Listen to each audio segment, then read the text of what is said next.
Salut à toi, j'espère que tu vas bien. On se retrouve aujourd'hui pour une nouvelle vidéo. Et aujourd'hui, j'ai envie de te parler prise de décision. Ce qu'on va voir aujourd'hui, ça s'appelle le recadrage. Ok. Tout simplement, quand tu as une décision à prendre ou un choix à faire, c'est très souvent compliqué parce que tu vas avoir d'un côté les informations tangibles, mais de l'autre côté, tu vas avoir les émotions. Et très souvent, on prend de mauvaises décisions. Pourquoi? Parce que les émotions vont faire plus pencher la balance du mauvais côté. Donc, ce que je te propose aujourd'hui, c'est simplement de changer la posture dans laquelle tu es. Quand tu parles d'un problème ou d'un choix que tu as à faire avec un de tes amis, pour cette personne, le choix est très facile à faire. Tu vas lui dire, je dois faire soit ça, je ne sais pas trop quoi faire.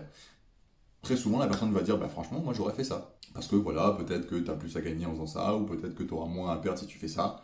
Tout simplement, cette personne va trouver une solution plutôt rapidement et sans vraiment hésiter. Et ce qu'on va faire, c'est que plutôt que quelqu'un prenne la décision pour toi, tu vas juste changer ta posture et tu vas te mettre dans la peau de cet ami qui va te conseiller. Ok. Donc ce que tu vas faire, c'est que tu vas prendre le choix que tu as à faire. Imaginez que c'est un ami à toi qui a ce choix à faire. Et tu vas te mettre dans la posture, dans la peau de celui qui conseille. Et là, tu vas te dire, à mon avis, quel choix est-ce qu'il devrait faire? Ou quel choix est-ce qu'elle devrait faire? Et le fait de te mettre dans cette posture, ça va faire que tu vas mieux évaluer la situation, puisque, encore une fois, tu auras les informations tangibles, et donc tu pourras prendre une décision beaucoup plus rationnelle, parce que tu auras tout le poids des émotions en moins. Donc tu changes de posture, tu te mets dans la posture de la personne qui conseille, tu fais en sorte de trouver la meilleure décision possible, la meilleure proposition à faire à cette personne, puis tu reviens à ta situation, et tu évalues en quoi cette décision peut être la meilleure, sans les émotions, sans l'affect, sans ce que tu as l'impression de perdre ou l'impression que tu as peut-être de ne pas assez gagner. Imaginons par exemple que le choix que tu as à faire, on va rien prendre de très compliqué, c'est que tu hésites entre prendre une voiture ou prendre une moto. Et tu vas te dire que par exemple, prendre une moto c'est plus pratique parce que tu évites les bouchons, ok, tu n'as pas besoin d'attendre 1000 ans, tu ne vas pas rester coincé dans les bouchons, alors que la voiture, tu restes coincé. Mais d'un autre côté, la moto, c'est pas pratique parce que quand il pleut, tu es trempé, tu peux glisser plus facilement, donc potentiellement, ça peut être plus dangereux. Donc, tu as ton choix à faire, tu hésites un peu, tu sais pas vraiment vers quoi te diriger.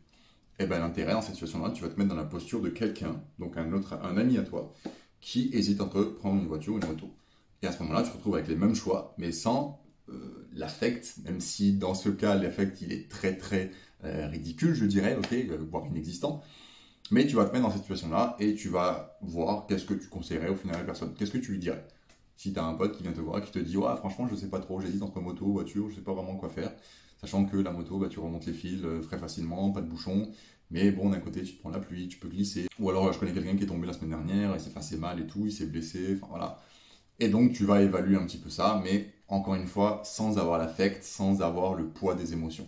Et en général, tu vas prendre une décision qui va être beaucoup plus rationnelle, peut-être la meilleure décision, puisque tu n'auras pas les émotions qui vont jouer. Donc je t'invite à essayer cette technique et n'hésite pas à me faire un retour pour savoir si ça t'a aidé à prendre de meilleures décisions ou est-ce que ça t'a aidé à prendre une décision sur laquelle tu hésitais depuis un certain temps. On arrive donc à la fin de cette vidéo. On se retrouve demain pour une autre vidéo.